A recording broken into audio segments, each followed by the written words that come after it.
تین جو مفسرین نے بھی ان چیزوں کو لکھا ہوا ہے کہ تین بیماریاں ان کے اندر تھیں یا تین گناہ وہ کرتی تھی جن کی وجہ سے اللہ رب العزت نے ان کو سزا دی، اور ان میں سے ایک تھا کہ وہ راستہ کاٹتے تھے، یعنی راستے بند کرتے تھے، راستے بند کر دیتے تھے، لوگوں کو تنگ کرتے تھے۔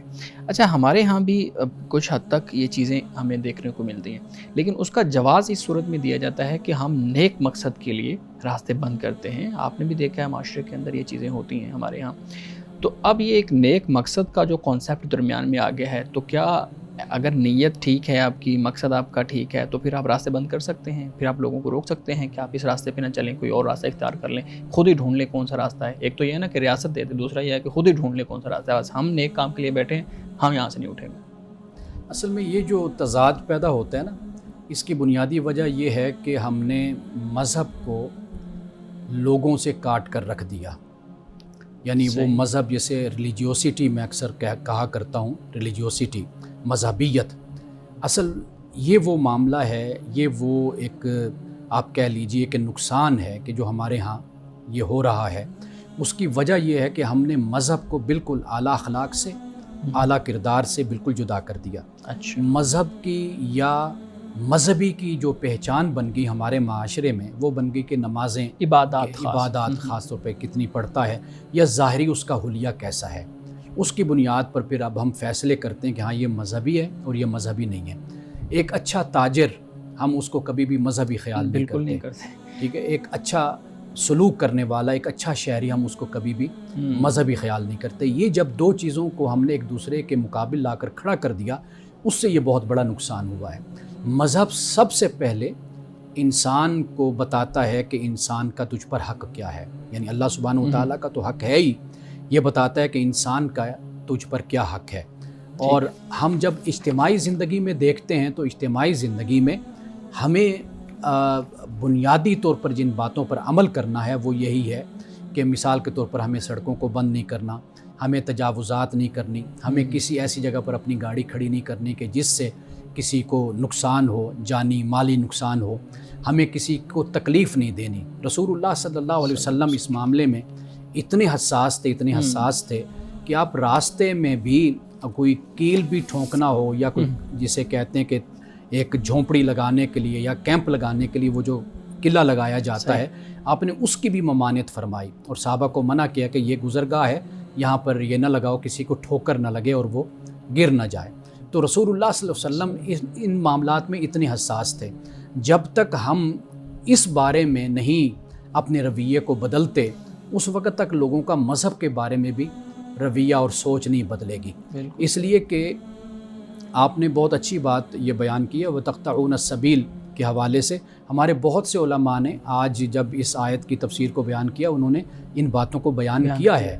یعنی مثال کے طور پر کہ جیسے ہم گاڑی غلط پارک کر کے چلے جاتے ہیں، اور آپ یہ بھی دیکھیے کہ قوم لوط کا اجتماعی رویہ کیا تھا، کولیکٹیو، اگر آپ دیکھیں نا کولیکٹیولی، وہ یہی رویہ ہوتا ہے کہ بھئی معاشرتی سطح پر، سماجی سطح پر جو حقوق اور ہمارے جو فرائض ہیں اور دوسروں کے لیے جو آسانیاں پیدا کرنا، یہ بالکل ایک چیز نظروں سے ہی غافل ہو جاتی ہے اور انسان اس کو اہمیت ہی نہیں دیتا۔ یہ اجتماعی طور پر معاشرے جب اس طرح ہوں تو پھر یہی صورتحال پیدا ہوتی ہے جس کی طرف آپ اشارہ کر رہے ہیں۔ بالکل صحیح ہے۔ اگر آپ اجازت دیں تو میں یہاں پہ ایک روایت کوٹ کر دوں تاکہ اس پہ بھی بات ہو جائے کہ رسول اللہ صلی اللہ علیہ وسلم کے سامنے جو ہے نا وہ ایک شخص نے وہ قلعہ لگایا یا اس طریقے سے کوئی لکڑی لگائی زمین میں، تو رسول اللہ صلی اللہ علیہ وسلم فرمایا، اور دوسرے نے آ کے اس کو اکھاڑ دیا، تو رسول اللہ صلی اللہ علیہ وسلم نے دونوں کو ٹھیک کہا۔ اب یہاں سے پھر یہ جواز پیدا ہو جاتا ہے کہ اب یہ دیکھیں رسول اللہ صلی اللہ علیہ وسلم نے اس کو بھی ٹھیک کہا تھا اور اس کو بھی ٹھیک کہا تھا، اس کا مطلب یہ ہے کہ میرا حق بنتا ہے کہ اگر نیک مقصد کے لیے میں راستہ بند کر رہا ہوں تو میں کر لوں۔ تو اس روایت کو پہلی بات تو یہ ہے کہ روایت کو ہمیشہ اس کے پس منظر کے ساتھ دیکھنا ہوگا۔ بے شک ممکن ہے کہ لگانے والے کو اس وقت اس کی خبر ہی نہ ہو کہ بھئی وہ یہ کیا کام کر رہا ہے، اس کے ذہن میں ہوگا کہ ہم جہاد کے لیے آئے ہیں، اللہ کی راہ میں لڑنے کے لیے، تو ہم نے اپنا انتظام کیا ہے، تو انہوں نے اس انتظام کی خاطر وہ لگا دیا۔ ایک تو یہ بات ہو گئی۔ دوسری بات یہ کہ رسول اللہ صلی اللہ علیہ وسلم نے اس کو اسی نیت کی بنیاد پر اس کو شاباش دی یا اس کی تحسین فرمائی، دوسرے نے اکھاڑ دیا، اس کی بھی آپ نے تحسین فرمائی۔ تو در حقیقت رویوں میں تبدیلی یہ پیش نظر تھی اور اس بارے میں آگاہ کرنا تھا. اور پھر اگر اس حدیث کو اگر آپ سامنے رکھتے ہیں، آپ اس کے ساتھ دیگر احادیث کو بھی دیکھیے جہاں رسول اللہ صلی اللہ علیہ وسلم نے فرمایا کہ ناستوں کا حق ادا کرو، یہ بھی ہمیں احادیث مل جاتی ہیں. تو لہٰذا ان احادیث کا ایک خاص جو پس منظر ہے، اطلاقی پہلو جس کو ہم کہتے ہیں، میرا خیال ہے کہ اس کی روشنی میں ہم ان چیزوں کو دیکھ سکتے ہیں. اور پھر یہ کہ جیسے جیسے معاشرے اور تمدن ڈیولپ ہوتے ہیں، آگے بڑھتے ہیں، تو اس کے لیے مزید یہ باتیں کھل کر آ جاتی ہیں کہ پھر آپ کی ریاست، آپ کا نظام، آپ کا تمدن جس طرح حقوق کا تعین کرتا ہے اور جس طریقے سے ایک معاشرے کو ڈیولپ کرتا ہے، بناتا ہے، تو وہاں پر بھی نئی صورتیں پھر حقوق اور فرائض کی سامنے آ جاتی ہیں. بالکل صحیح ہے، بالکل ٹھیک ہے. ناظرین کرام، یہاں وقت ہوا جاتا ہے ایک بریک کا، ہمارے ساتھ رہیے.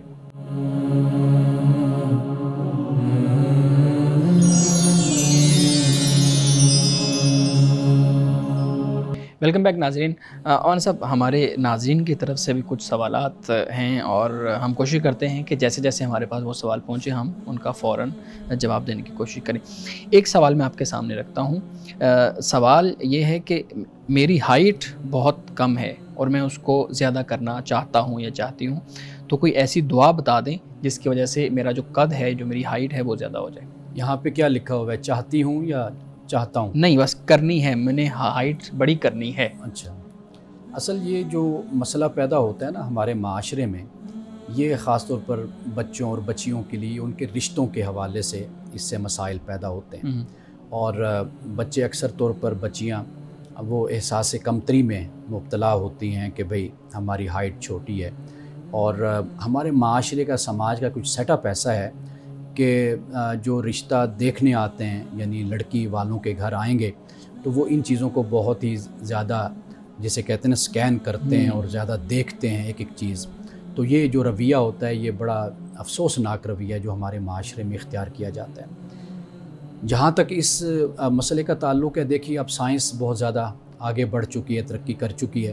بلکہ لاہور میں بھی بہت سے ایسے کلینک ہیں، ہاسپٹلز ہیں، جہاں پر اگر رابطہ کیا جائے تو وہ ہائٹ میں اضافہ کر دیتے ہیں. یعنی اگر چھوٹی ہائٹ ہے تو وہ بڑی میڈیسن وغیرہ اس طرح کی میڈیسن سے، یا کچھ آپریشن یا کوئی ایسا طریقہ ہے ہڈیوں میں، جیسے ہوتا ہے کوئی زیادہ، یعنی میڈیکل سائنس پہ کام کر رہی ہے. میڈیکل سائنس کافی کام کر چکی ہے. یعنی ایسا نہیں کہ ابھی نہیں یہاں تک پہنچے، بلکہ یہ ہو رہا ہے. تو لہٰذا جو طریقہ کار طبی ہے اور میڈیکل کا ہے، اس طرف رجوع کیا جائے. اور جہاں تک بات ہے وظیفے کی، دیکھیے وظیفہ تو اصل میں دعا ہے. اللہ تعالیٰ سے انسان دعا کرتا ہے. آپ کوئی بھی عربی عبارت اٹھائیں گے، آپ اس کو پڑھیے. رسول اللہ صلی اللہ علیہ وسلم کی دعائیں آپ دیکھ لیجئے، تو وہ جو وظائف جن کو ہم بنا لیتے ہیں، در حقیقت وہ دعا ہی ہوتی ہے. یعنی آپ آیت الکرسی پڑھ کر دیکھ لیں، وہ بھی ایک دعا کا انداز ہے. یہ بندے کی اپنی طلب ہے نا، جو اللہ کی بارگاہ میں وہ رکھتا ہے. تو میرا خیال ہے کہ ایک تو اللہ تعالیٰ نے انسان کو جیسا بنایا، انسان اس پر مطمئن رہے، شکر کرے. ہاں، مطمئن اور شکر خدا کا کرے. اور کیونکہ بہت سے لوگ ہیں کہ ان کی ہائٹ کیا، ان کے جسم میں کوئی عیب موجود ہوتا ہے، یعنی کسی نہ کسی حوالے سے اپاہج پن ہوتا ہے، مفلوج ہوتے ہیں، اور بڑی خرابیاں، یعنی عیب آپ کہہ لیجئے، وہ انسان میں موجود ہوتے ہیں. یعنی نابینا پن ہے، کوئی 100 مسائل ہیں، حوالے سے چیزیں ہوتی ہیں. ہاں جی، موجود ہیں. ان پر انسان کا کوئی کنٹرول نہیں ہے. انسان کا اصل جو کنٹرول ہے وہ اس کے اخلاق پر ہے، اس کے کردار پر، اس کی سیرت پر. اس لیے میری وہ بہنیں، بیٹیاں اور میرے بیٹے، بچے جو یہ پروگرام دیکھ رہے ہیں، تو میں ان کو اسی بات کی تلقین کروں گا کہ اس چیز کو اپنے لیے احساس کمتری کا باعث نہ بنائیں، ذریعہ نہ بنائیں. اصل چیز کیا ہے؟ وہ علم ہے، وہ نالج ہے، وہ اخلاق ہے، وہ سیرت ہے. اس میں اپنے آپ کو بہتر سے بہترین کریں. یہ بنیاد بنے گی آگے آپ کی زندگی میں ترقی کی. بالکل، بہت شکریہ. شارق، آپ کے پاس بھی کچھ سوالات ہوں گے، پلیز. جی، بہت شکریہ شعیب صاحب، آپ کا بھی بہت شکریہ. اچھا، میں ایک حدیث پڑھ رہا تھا کہ جب جو عورت بغیر کسی شرعی عذر کے طلاق لیتی ہے تو اس پر جنت کی خوشبو بھی حرام ہے. تو میں یہ جاننا چاہتا ہوں کہ وہ کون سے شرعی عذر ہیں جن کی بنیاد پر ایک عورت طلاق لے سکتی ہے؟ دیکھیے، پہلی بات تو یہ سمجھ لیجئے کہ اللہ کے نزدیک سب سے جو حلال کاموں میں جو کام ناپسند ہے وہ طلاق ہے. ابغض الحلال الی اللہ یعنی طلاق، حلال بھی ہے اور ناپسند بھی ہے. صحیح. یعنی اللہ تعالیٰ طلاق کو پسند نہیں کرتا. اللہ تعالیٰ یہی چاہتا ہے، اور اس نے جو احکام ہمیں دیے ہیں وہ احکام یہی ہیں کہ ایک گھر بسا ہے، آباد ہوا ہے، ایک یونٹ بنا ہے فیملی کا، یہ قائم رہے ہمیشہ کے لیے، اس میں کبھی بھی دراڑ نہ آئے اور یہ کبھی نہ ٹوٹے۔ سب سے پہلی بنیادی بات تو یہ ہمیں سمجھنی چاہیے اور اس کو ہمیں مضبوط کرنا چاہیے کہ جب ایک رشتہ بن گیا تو لہٰذا یہ رشتہ مضبوط ہی رہنا چاہیے۔ دوسری بات جو آپ نے حدیث کا حوالہ دیا تو یہاں پر میں یہ وضاحت کرتا چلوں، ایک تو شرعی عذر کے بغیر یہاں پر یہ فرمایا گیا۔ اب شرعی عذر کے بغیر سے مراد یہ ہوتا ہے کہ ایک گھر ہے اور خامند ہے، بچے ہیں یا بچے نہیں ہیں، خامند ہے، اور خامند بھی ایسا ہے کہ جو اپنے حقوق کوشش کرتا ہے کہ بہتر طریقے سے اپنی زوجہ کے حقوق کو ادا کرے، اس میں کوئی کمی بیشی بھی نہیں کرتا اور ہر حوالے سے ایک گھریلو زندگی میں امن اور سکون اور اطمینان بھی رکھتا ہے اور اپنی بیوی کو خوش بھی رکھتا ہے۔ اس کے باوجود اگر بیوی ایسا رویہ اختیار کرتی ہے کہ وہ اپنے اس یونٹ کو، اس خاندان کو اور اپنے اس ایسے اچھے شوہر کو چھوڑتی ہے تو اس کے لیے ایک سزا کے طور پر یہ بیان کیا گیا۔ اور یہ بھی ممکن ہے کہ جب رسول اللہ صلی اللہ علیہ وسلم نے فرمایا ہو تو اس وقت آپ کے پیش نظر اس ماحول میں کوئی ایسی عورت ہو کہ جس کا ایسا رویہ ہو، کہ جیسے بہت سی احادیث اگر آپ پڑھیں نا، ہمیں یہ معلوم ہوتا ہے کہ جیسے رسول اللہ صلی اللہ علیہ وسلم کے پاس کوئی صحابی آ کر سوال کرتا ہے تو رسول اللہ اس بات کو ایڈریس کرتے ہیں جو آپ سمجھتے ہیں کہ اس صحابی کو اس میں ہدایت اور رہنمائی کی ضرورت ہے۔ اچھا، تو اسی طرح ممکن ہے کہ کوئی صحابیہ، کوئی خاتون کہ جو وہاں پر موجود ہو اور ان کا اپنے خامن کے ساتھ ایسا رویہ نہ ہو کہ جو حسن سلوک کا ہوتا ہے، بہتر رویہ ہو، تو رسول اللہ نے اس کے لیے یہ بیان فرمایا ہو۔ اب تیسری بات ہے کہ بھئی وہ عذر کیا ہو سکتا ہے، مثال کے طور پر؟ ہاں جی، دیکھیے قرآن مجید نے اس کو تلک حدود اللہ قرار دیا، اللہ کی حدود۔ اللہ کی حدود یہی ہوتی ہیں کہ جہاں پر خامند یہ سمجھتا ہے کہ میں اپنی بیوی کے حقوق صحیح طریقے سے ادا نہیں کر سکتا کسی بھی حوالے سے، اور بیوی جو ہے وہ یہ خیال کرتی ہے کہ میں کسی طریقے سے اس شخص کے ساتھ یا اس مرد کے ساتھ میں نہیں چل سکتی، بہت سے مسائل ایسے ہو سکتے ہیں، اور وہ یہ خیال کرتی ہے کہ اگر میں اس کے ساتھ رہی تو میں اللہ کی نافرمان ہوں گی، یا بہت سے مسائل پیدا ہو سکتے ہیں معاشرتی طور پہ، معاشرتی طور پر، سماجی طور پر۔ اور میں آپ کو ایک اور اہم بات یہاں پر بیان کر دوں کہ مسلمان کا اصل جو زندگی ہوتی ہے نا، وہ ایک لفظ میں بولا کرتا ہوں، گاڈ اورینٹیڈ زندگی ہوتی ہے، یعنی خدا جہت زندگی مومن کی ہوتی ہے۔ وہ ہر معاملے میں یہ دیکھتا ہے کہ بھئی میں اگر اس راستے پر چل رہا ہوں، اس تعلق کو نبھا رہا ہوں، کہیں ایسا تو نہیں ہے کہ اس میں کہیں اللہ کی نافرمانی ہو رہی ہو۔ تو سمپل اور سادہ سی بات یہی ہے کہ جہاں پر میاں بیوی اس بات کو دیکھتے ہیں کہ کہیں پر ہم سے اللہ کی نافرمانی کا خدشہ ہے تو وہاں پر پھر وہ اپنے راستوں کو جدا کر سکتے ہیں۔ صحیح۔ اچھا، تو دوستوں میں جو مذاق کے طور پر گالم گلوچ کی جاتی ہے یا جو ذاتیات پر جملے کسے جاتے ہیں، کیا اخلاقی لحاظ سے یہ رویہ مناسب ہے؟ کیونکہ میں یہ وضاحت کرتا چلوں سوال میں کہ جو رویہ اپنایا جاتا ہے دوستوں کی جانب، وہ جان بوجھ کر نہیں ہوتا کہ ہم غصے میں یا دشمنی میں، بلکہ ایک فرینکنیس ہی ہوتی ہے، تو اس حوالے سے رہنمائی فرمائیں۔ دیکھیے بڑا اہم سوال ہے یہ، نوجوانوں میں عام طور پر آج کل ایسا رویہ اختیار کیا جاتا ہے، اور میں نے دیکھا ہے کہ ہم اپنے زمانے میں آپ کر کے بولا کرتے تھے، دوستوں کے ساتھ بھی اگر بولے تو تم، لیکن یہ ہے کہ آج میں جو دیکھتا ہوں کہ ہم نام بھی بگاڑ دیتے ہیں دوسرے کا، اور دوسرا بھی اس کو انجوائے کر رہا ہوتا ہے۔ شاید ہمارے جیسا بندہ ہوتا تو ناراض ہو جاتا کہ بھئی آپ یہ کیسے بلا رہے ہیں۔ تو دوستوں کے ساتھ بھی ایک احترام کا انسان کا تعلق ہوتا ہے، فرینکنیس اس میں کوئی شک نہیں ہوتی ہے۔ صحابہ کرام رضوان اللہ تعالیٰ علیہ مجمعین میں بھی اپنی ایک فرینکنیس تھی اور آپس میں مذاق تھا۔ رسول اللہ صلی اللہ علیہ وسلم بھی صحابہ کے ساتھ مذاق کرتے تھے، اور بہت سے ایسے شگفتہ مزاج آپ کہہ لیجئے صحابہ بھی تھے کہ جو رسول اللہ صلی اللہ علیہ وسلم کو ہنسایا بھی کرتے تھے۔ اس طرح کوئی بھی پابندی نہیں ہے، لیکن اس طرح کا مذاق نہ ہونا کہ جس میں ایک انسلٹ کا پہلو ہوتا ہے یا ولگیرٹی جس میں آ جاتی ہے۔ تو ایک تو ولگیرٹی یعنی جسے ہم کیا کہتے ہیں، ولگیرٹی کو کیا ہم کہیں گے کہ جس میں فحش گفتگو ہوتی ہے، فحش مذاق ہوتا ہے۔ ان باتوں سے پرہیز کرنا چاہیے، خاص طور پر کہ جب ہم قوم لوط کے بارے میں پڑھ رہے ہیں کہ ان کا اجتماعی رویہ ہی ایسا تھا۔ اچھا جی، لیکن اس میں یہ بھی تو ہوتا ہے نا کہ بہت سے دوست وہ اس چیز کو سیریس لیتے ہی نہیں ہیں، اور گالیاں بھی جو ہے نا وہ ایک دوسرے کے ساتھ بات کرتے ہوئے ایسی ایسی گفتگو ہو جاتی ہے جس کا انسان تصور بھی نہیں کر سکتا، لیکن وہ تو مذاق میں ہے، اس کا گناہ اور اس کی یہ چیزیں. بہرحال پرہیز کرنا چاہیے ایسے رویے سے. انسان کی اپنی ذاتی شخصیت ایسی ہوتی ہے کہ آپ دوسرے سے بات کر رہے ہیں اور آپ کا انداز، آپ کا طریقہ گفتگو شائستہ بہرحال ہونا چاہیے، اور مذاق پر کوئی پابندی نہیں ہے، مذاق ضرور کریں، لیکن یہ جو حدود کراس ہو جاتی ہیں. اور میں نے یہ چیز بھی دیکھی ہے کہ کئی دفعہ جب انسان مذاق کرتا ہے، حد سے تجاوز ہوتا ہے، تو لڑائیاں بھی پھر ہم نے دوستوں کے درمیان دیکھی اور بڑے سخت قسم کی لڑائیاں بھی دیکھی. حالانکہ ان کی بات مذاق سے شروع ہوتی ہے اور بڑے اچھے دوست ہوتے ہیں آپس میں، جیسے انگلش میں ہم بوزم فرینڈ کہتے ہیں نا، اس ہم نوالا ہم پیالہ ہوتے ہیں. لیکن ان کو پھر ہم نے جس طرح لڑتے ہوئے دیکھا ہے، وہ آغاز کہاں سے ہوتا ہے؟ وہ اسی طرح مذاق سے اور فحش کلامی سے ہوتا ہے. بالکل صحیح ہے. ناظرین کرام، یہاں وقت ہوا چاہتا ہے ایک بریک کا، ہمارے ساتھ رہیے.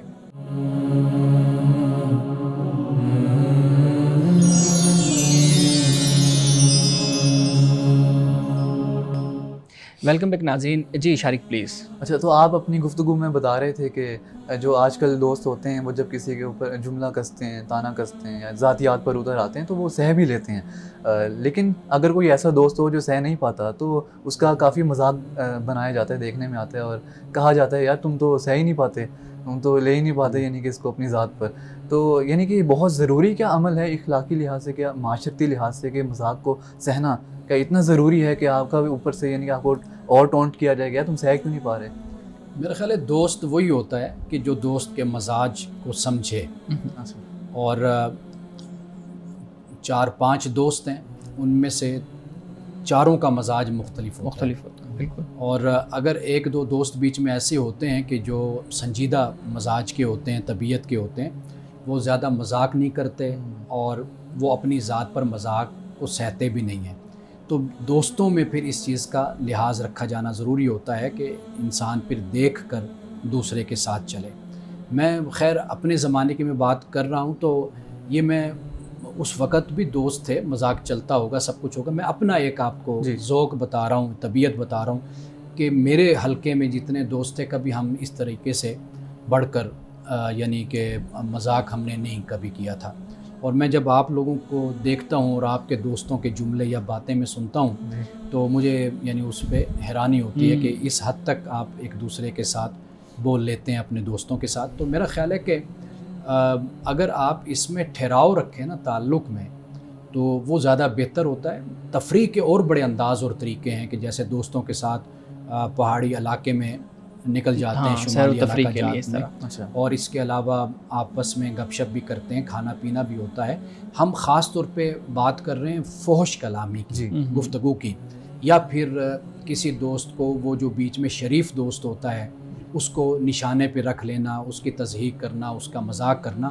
میں در حقیقت اس کی بات کر رہا ہوں. باقی اس طرح کی کوئی پابندی نہیں ہے. دوستی رکھی جائے، دوستی نبھائی جائے، اکٹھے کھایا جائے، پیا جائے، بیٹھا جائے اور گپیں ہوں، یہ سب کچھ ٹھیک ہے. ایک صورت یہ بھی ہوتی ہے کہ جب ایک دوست نہیں بھی آپ کا، آپ اسے جانتے بھی نہیں، پھر بھی تضحیق کی جاتی ہے، تو اس طرح کا جو مذاق ہے کیا مذہب اس کی اجازت دیتا ہے؟ دیکھیے، جب دوست کے ساتھ اس کی اجازت نہیں ہے تو ایک شخص جو اجنبی ہے تو یہ رویہ تو قابل تحسین نہیں ہے. یعنی آپ کسی کی بھی تضحیق کریں، کسی کی بھی توہین کریں، کسی کے ساتھ برے سلوک سے پیش آئیں، کچھ وقت کے لیے انسان اپنے اوپر اس کیفیت کو طاری کر لے، دیکھ لے کہ میں اگر مذاق اڑا رہا ہوں، میں مذاق کر رہا ہوں، تو یہ اگر میرا اسی طرح ہو تو میرے جذبات اور احساسات کیا ہوں. تو یہی انسان اپنے اوپر طاری کر کے دیکھ لے. تو لہٰذا جو اعلیٰ اخلاق ہے، اعلیٰ کردار ہے، وہ یہی ہے کہ انسان چھوٹے کے ساتھ شفقت سے پیش آئے، بڑے کا احترام کرے، جن سے دوستی ہے ان کے ساتھ فرینکنیس ہو، گپ شپ ہو، انسان ہنسے، مذاق کرے، اس میں کوئی حرج نہیں. اچھا، میں یہ جاننا چاہتا ہوں کہ اللہ تعالیٰ نے جو والدین کی ذمہ داریاں بچوں کے حوالے سے مختص کی ہیں، اس کی کیا حدود ہیں؟ یعنی کہ بچے کس عمر میں اسلام کے مطابق بچے کس عمر میں اپنے فیصلوں میں آزاد ہو سکتے ہیں؟ دیکھیے، پہلی بات تو یہ ہے کہ جب یہ چیلنجز اور یہ مطالبات تقاضے نہیں تھے جو آج کے دور میں ہیں، اس وقت تو بچے بہت جلد کچھ نہ کچھ کرنے کے قابل ہو جاتے تھے. اب جب سے ہمارا معاشرہ اس نظام کے تحت آیا، اب ہم دیکھتے ہیں کہ بچے تعلیم حاصل کر رہے ہوتے ہیں، بچے پڑھ رہے ہوتے ہیں اور والدین ان کی ذمہ داریوں کو ادا کر رہے ہوتے ہیں.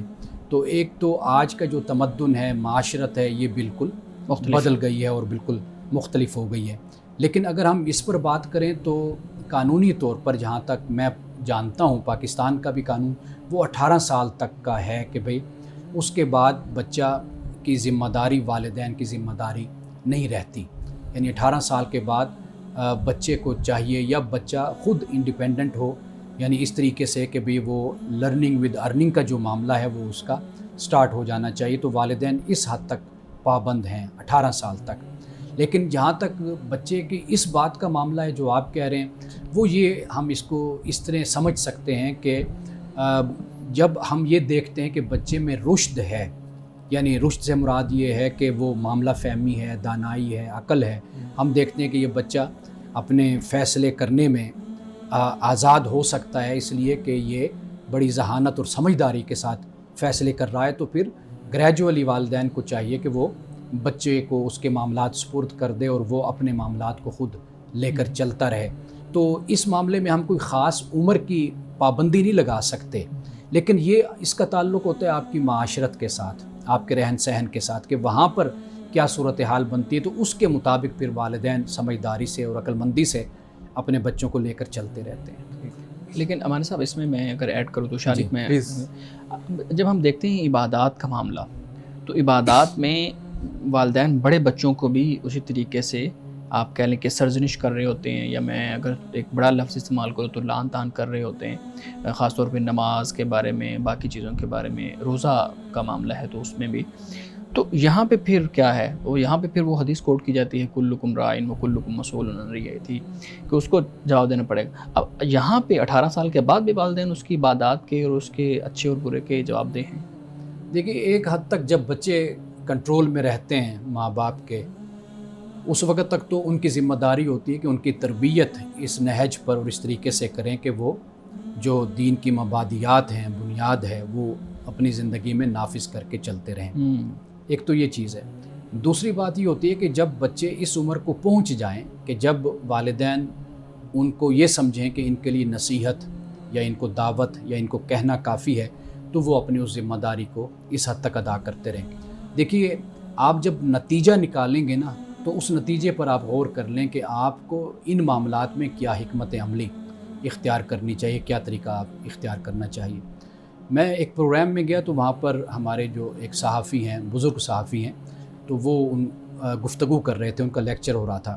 تو وہ بتا رہے تھے کہ میں نے اپنے بچوں کو 2 باتوں کی نصیحت کی ہے کہ بھئی آپ بڑے ہو گئے ہیں، اب اپنے خاندان کے سربراہ بن گئے ہیں، شادی شدہ ہو گئے ہیں، 2 باتیں اب کبھی اپنی زندگی میں نہ چھوڑنا. ایک کہا کہ جھوٹ نہیں بولنا، یہ کہتے ہیں کہ میں نے بچپن سے نصیحت کی. دوسری انہوں نے کہا میں نے بچوں سے کہا کہ نماز نہیں چھوڑنی، صحیح، یہ تم نے اس کو اپنی زندگی میں جاری رکھنا ہے. اس کا جو فیض اور اس کی جو برکت انسان کو حاصل ہوتی ہے وہ تمہیں جو روحانی حوالے سے ہے، اسپرچولیٹی میں اور امن اور سکون اور ذہنی اطمینان میں، آپ کو نماز آپ کا بہت تعاون کرتی ہے. جھوٹ نہیں بولنا، یہ 2 باتیں صحیح. آپ اپنے بچوں کو نصیحت کر سکتے ہیں، ان کو بتا سکتے ہیں اس عمر میں جا کر جہاں پر سرزنش اور سختی اور جو آپ نے لفظ استعمال کیے تو وہ لفظ تو خیر ویسے بھی نہیں ہونے چاہیے. والدین کو ہمیشہ حکمت کے ساتھ چلنا چاہیے. تو یہ دیکھ لینا چاہیے کہ بھئی کہاں پر ہماری سختی کام آ سکتی ہے اور کہاں پر یہ اس سے نتائج منفی پیدا ہو سکتے ہیں. تو وہاں پر پھر والدین کو چاہیے کہ وہ واعظ اور نصیحت کا معاملہ جاری رکھیں. بالکل صحیح ہے. مولانا صاحب آج کی حدیث مبارکہ بیان کیجیے. آج کی حدیث حضرت ابو الیسر سے روایت ہے. کہتے ہیں کہ سمعت رسول اللہ صلی اللہ علیہ وسلم، کہ میں نے رسول اللہ صلی اللہ علیہ وسلم سے سنا، یقول فرماتے ہوئے کہ من انذر معسرا او وضع عنہ اذلہ اللہ فی ظلہ یوم لا ظل الا ظلہ.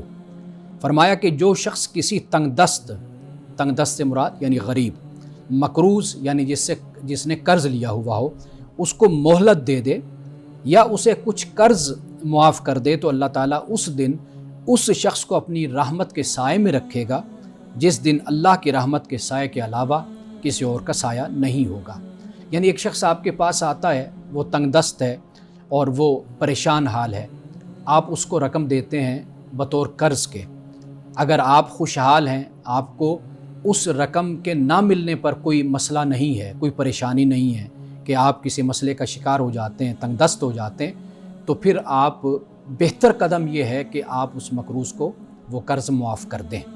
اور اگر ایسی صورت نہیں ہے تو پھر یہ ہے کہ اس کے ساتھ سہولت کا معاملہ کر دیں، اس طرح کہ بھئی جب اس کو سہولت ہو، جب وہ آسانی میں ہو، وہ خوشی سے آپ کو آپ کا قرض واپس کر دے۔ تو رسول اللہ صلی اللہ علیہ وسلم نے اس کا جو اجر بیان فرمایا، وہ اجر اس دنیا کی دولت کے مقابلے میں اتنا بڑا ہے، اتنا بڑا ہے کہ دنیا کی ساری دولت میں مل جائے تو اس کا مقابلہ نہیں کر سکتی۔ اور وہ کیا ہے؟ وہ یہ ہے کہ اللہ سبحانہ و تعالیٰ کہ جس دن کسی کا سایہ نہیں ہوگا، اس دن اللہ تعالیٰ اس شخص کو جو اپنے مسلمان بھائی کو یا انسان کو قرض دیتا ہے، تو اس کو اللہ تعالیٰ کل قیامت کے دن اپنی رحمت اور اپنے فضل کا سایہ عطا کرے گا۔ ناظرین کرام، اس دعا کے ساتھ اپنے پروگرام کا اختتام کریں گے۔ اللہ رب العزت حسن کلام اور تاثیر کلام عطا فرمائے، ہماری زبان کی گروں کو کھول دے اور سننے والوں تک خیر کا پیغام پہنچے۔ اجازت دیجیے، خدا حافظ۔